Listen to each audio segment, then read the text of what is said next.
Probably about 1932. And did you come here with your family? Came with my family as we used to spend vacations down here Okay. in the Newport area, Balboa and Lido Isle. Okay. Can you tell us a little bit what you guys did on your vacations? Well, we get down and put a little towel on the beach so we'd have a spot to get the sun. Otherwise, sometimes get pretty crowded. Not in the early days, but towards the end. Did a lot of swimming in the bay.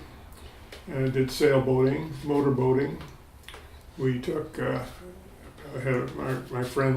father's friend had a big yacht, and we did a lot of fishing. Went to Catalina regularly, Okay. maybe twice a month, something like that. Just enjoyed the good life like native Californians do. That's great. How old were you in? I'll be 90 years old tomorrow. Oh, okay. So I fibbed on that form you had me made. I'm not quite 90 yet. So when you came here in 1932, you were still... I was 5 years old. Okay, got it.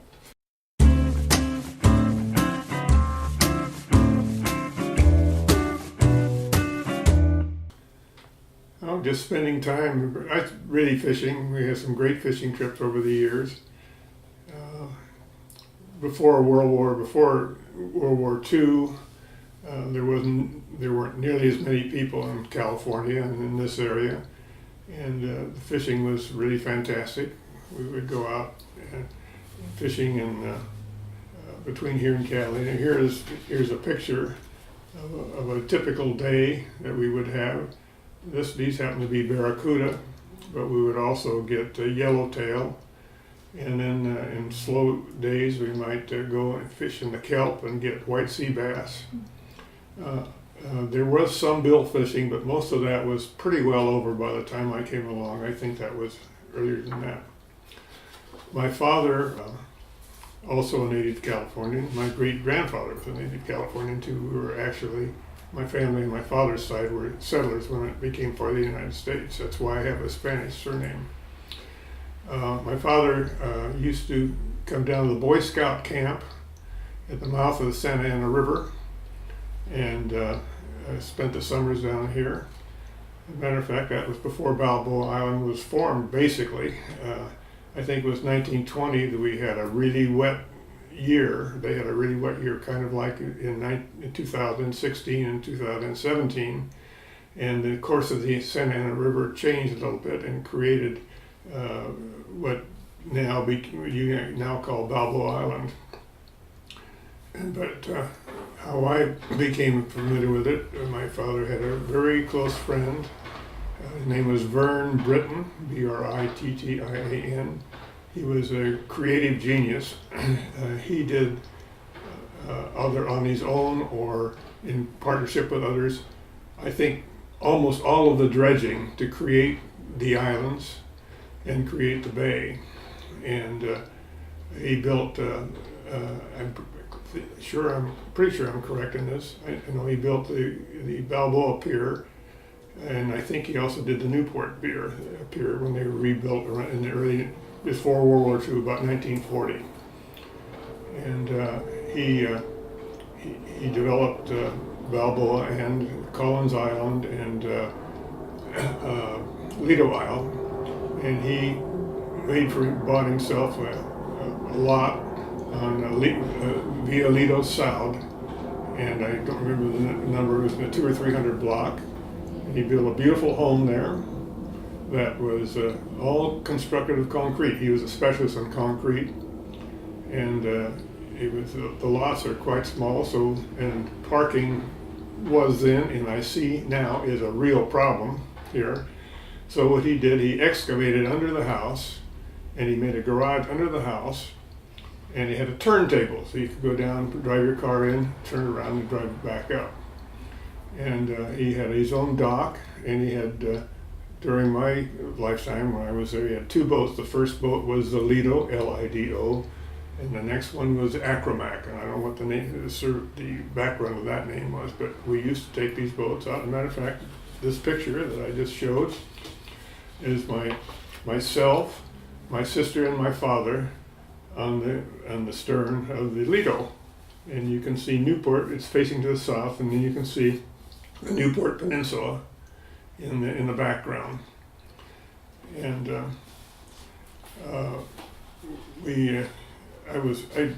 live in Colorado, so I don't get out here very often anymore, but we were here last fall, and I was telling my family, some of my family live here, that about Mr. Brittain, and I said, I think he built this Balboa Pier. And so we walked out there, and sure enough, there was this trademark of his company. It's stamped in the concrete.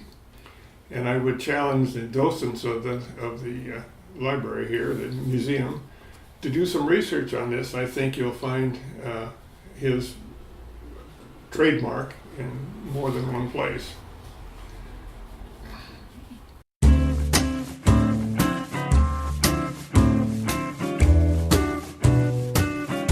Well, I'll tell you a story that docents can do a little research on.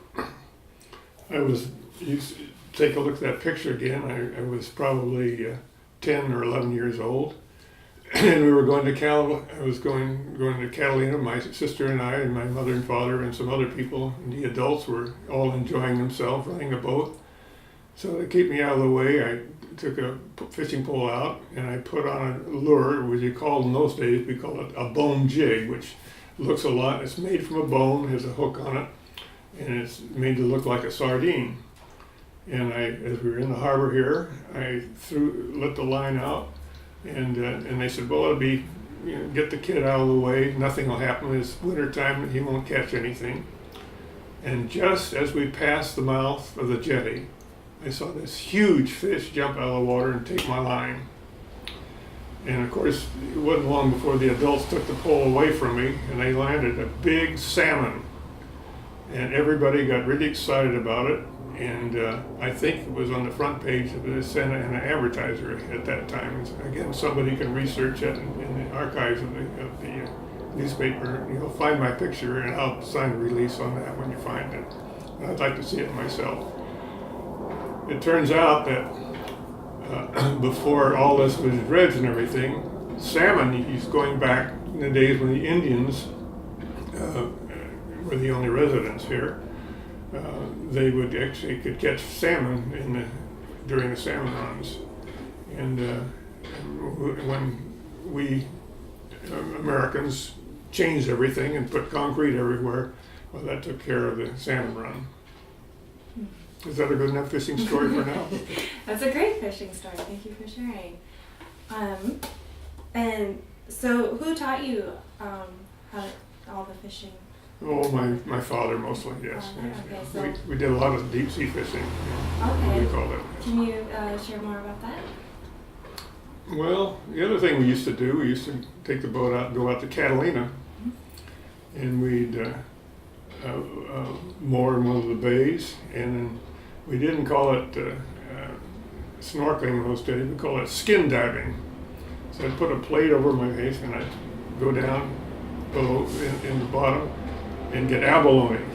And we'd take a tire iron and you'd knock the abalone. It's a kind of like a sea snail. There, I got it. And fried is absolutely delicious. So that's one of the things we did. And there were lots of days we got, as I said, yellowtail and barracuda and mackerel. A lot of mackerel in those days. I think that's enough of fishing here.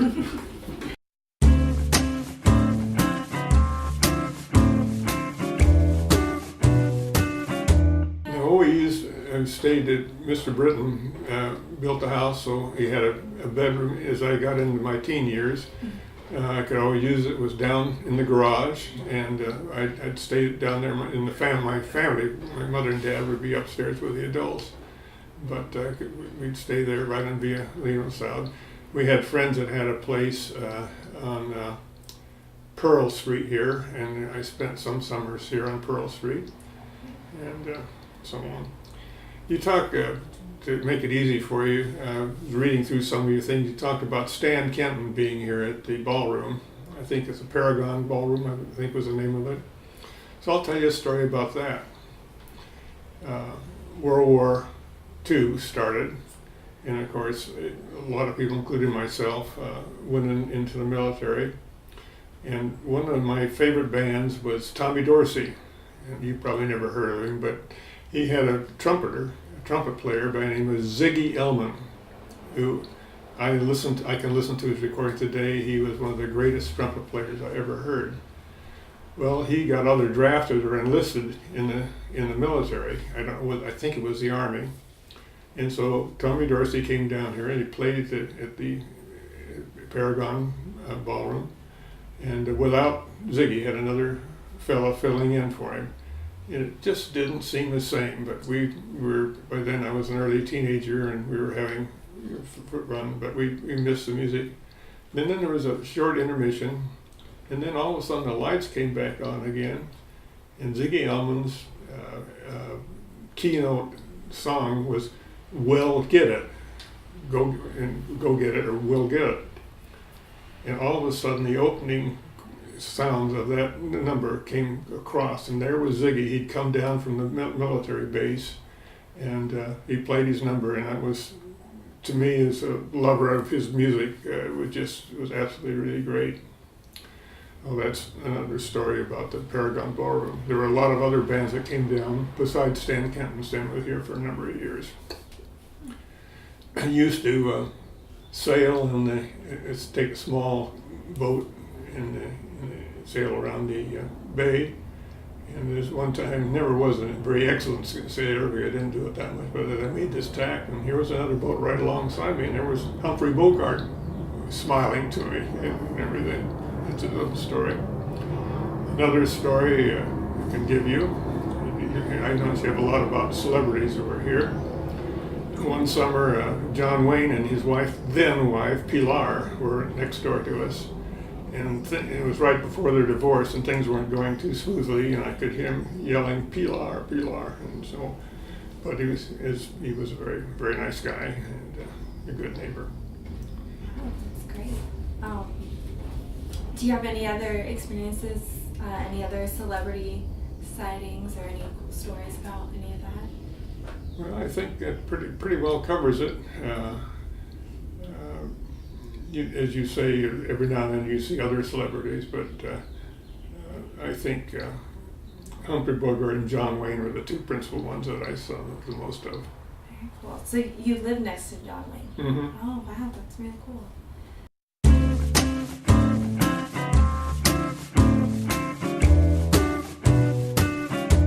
It's a little bit cloudy, and I think that's something that your docents could research. Mm-hmm. But there was I know what I've read on your website, you really concentrate on Stan Kenton, but there were a lot of other bands besides that. I'm pretty sure that Woody Herman was down here, and Benny Goodman too. Okay.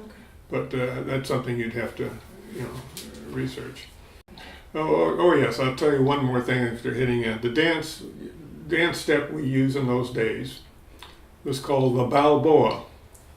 1 step forward, 2 steps back, and spin your partner around and do breaks and so on. So that's basically the best jitterbug step I know. They call it the Balboa. Was that created down here? I don't know, but they taught. I went to Whittier High School, and that's what they taught us there. How fun! That's great. We can say it was created down here. Sure. It was. It must have been. And the Rendezvous Ballroom, is that what you're speaking about, Mark? And also the Pavilion? So I've forgotten the Pavilion maybe, yeah. So can you share more about the Pavilion? And the No, we used to go rent boats, and it's little slow speed boats, and somebody probably still do over here, and cover this thing, but basically that's about it.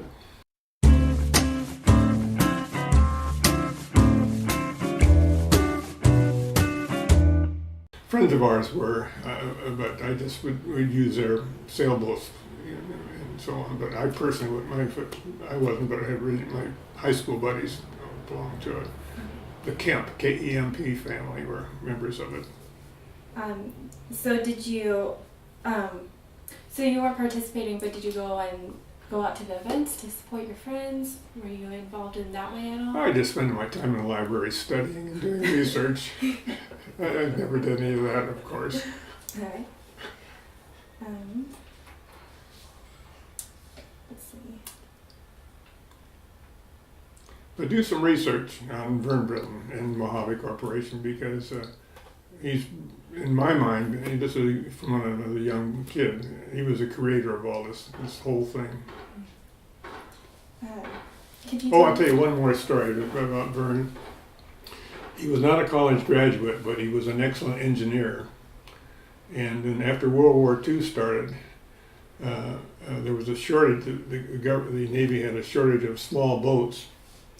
So he put a boat factory in right on Pacific Coast Highway, where Newport Boulevard comes in. I think there's a restaurant there now. I was going to go by and take a look at the name of it.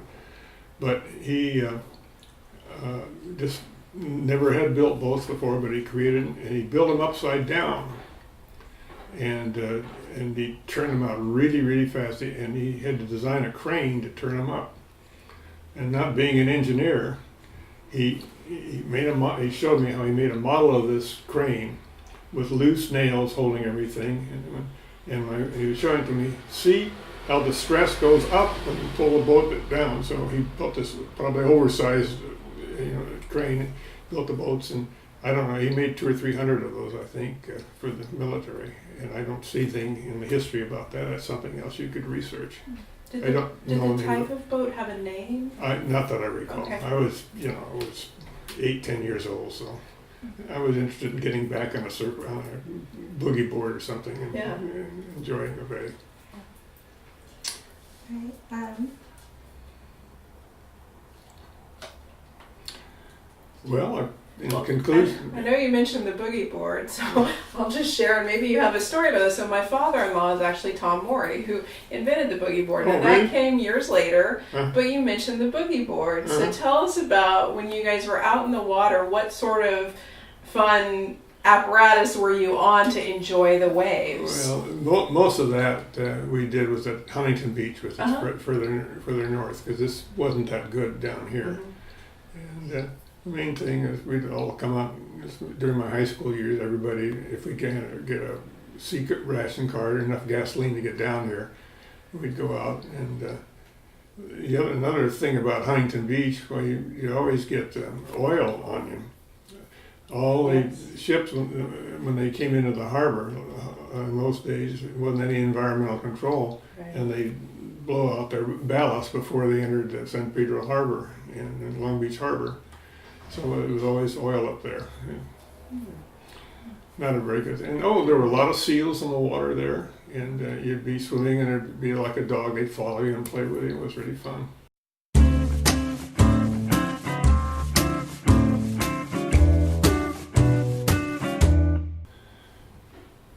That's a good question. More than that of the whole area, it's changed a lot. We're staying at the Hyatt up here.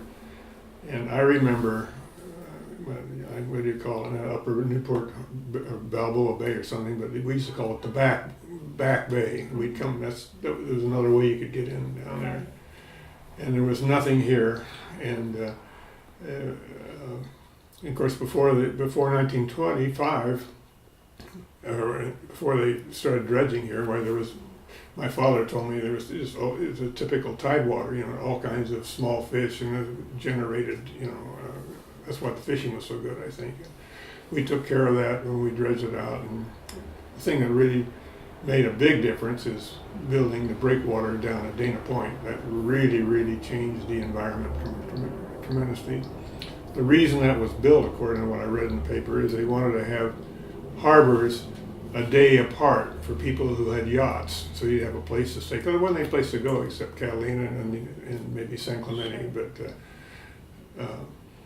but we sure made a big change in the environment. We really did. I used to have later on, I had my own small boat. I'd go down there, put it on a trailer, and then put it in the water. Stop up at the mouth of the jetty, pick up some a live bait tank, put some live bait in there, buy it, and then go down to Dana Point, and it was just whole big seaweed. And I'd carefully take my boat in, go in and drop a live bait down there, sardine or anchovy, and catch white sea bass, which was I'm probably not even here anymore. It was just a delightful fish to eat. So you guys changed it all. You have a wonderful place now, but it was different.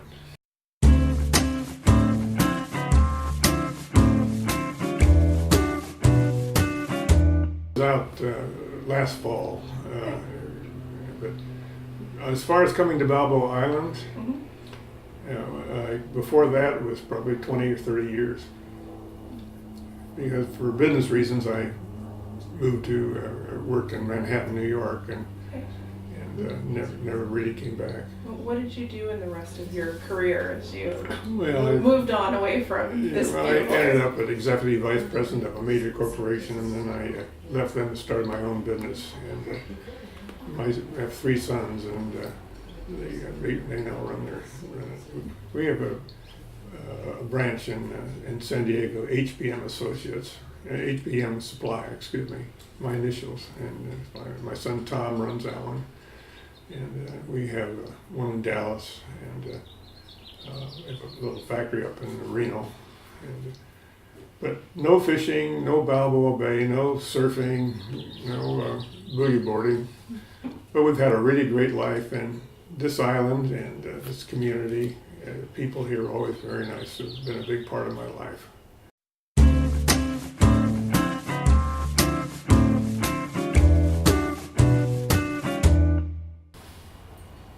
Well, I was born in a little town north of here, which you may have heard of. The name of it's Los Angeles. And I was born in St. Vincent's Hospital, where my mother and her sisters had all studied nursing, and my mother actually became a obstetrical nurse, and she delivered lots and lots of babies. One of them, like this, is Tricia Nixon, one of Nixon's daughters. And she knew Dick very well. Most of my raised life I was in Whittier, and the Nixon family were there, and I did business with, in my early days, with Dick Nixon's brother Don, who lived in Whittier. I graduated in Whittier High School. I won't tell you the years, too many years ago. And everybody was being drafted when they were 18. I graduated when I was 17. But so in order to not go in the Army, I enlisted in the Navy Reserve. And it turned out, and I was in the radar program, and it turned out that they didn't have training capacity, so it was a year before they took me. So during that year I went to USC and studied electrical engineering, and I got in the accelerated program, I got a year and a half of school before I went in the Navy, and then I was only on active duty.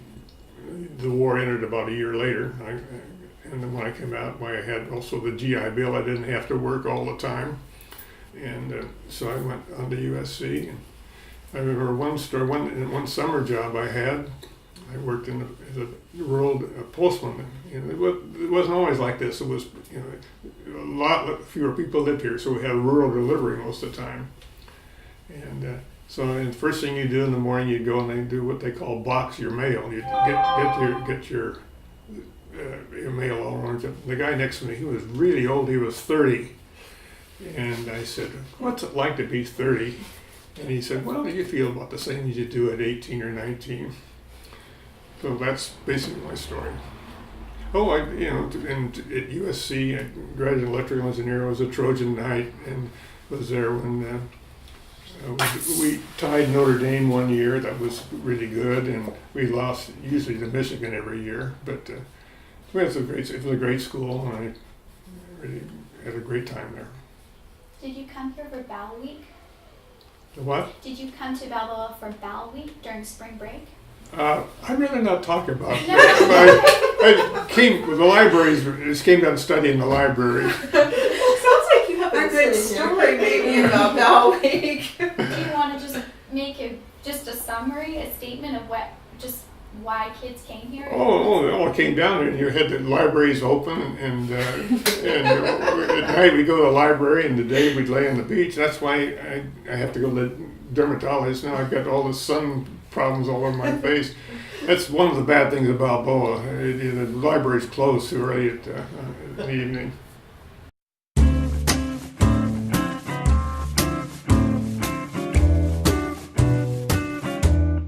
Well, I went to radar school, and actually, I was being a native Californian. I'd been maybe to Nevada once, but I'd never been out of the thing.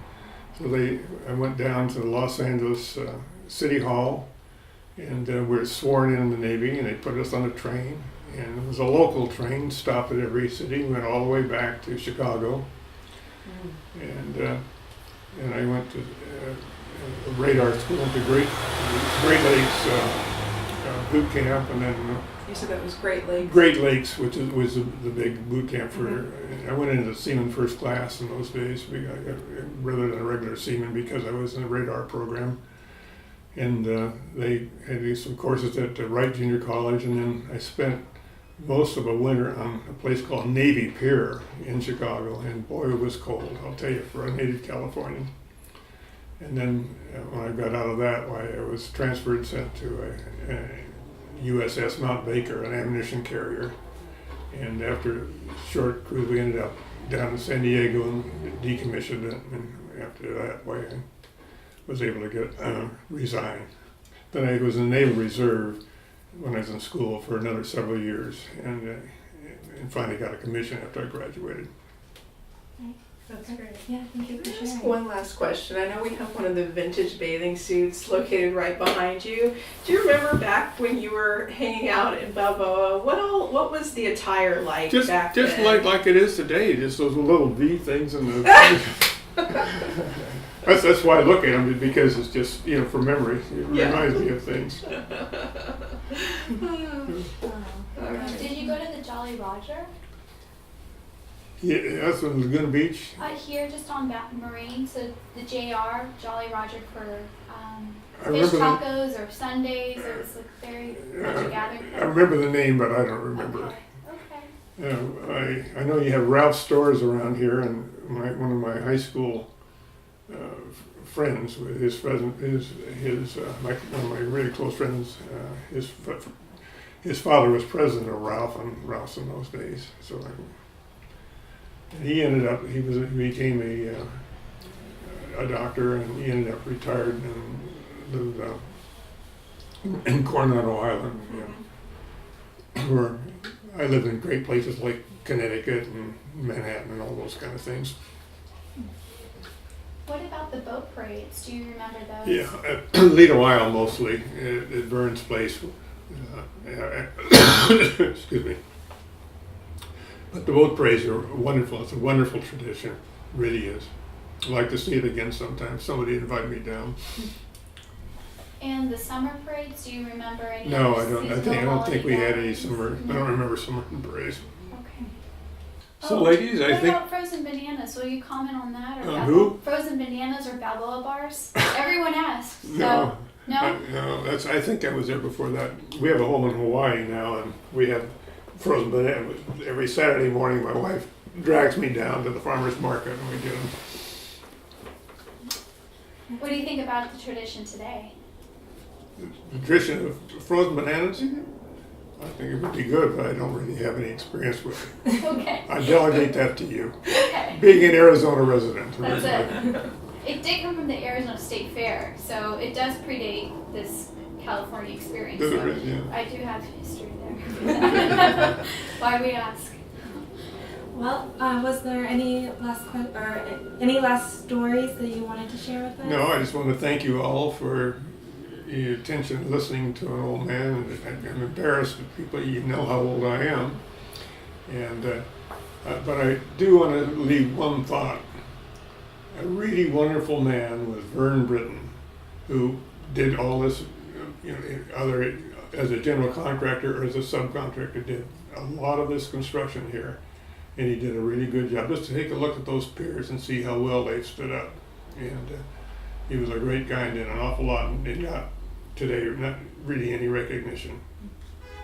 So with that, Godspeed, and let's go do the Balboa, okay? All right, There thank you go. you. Thank you.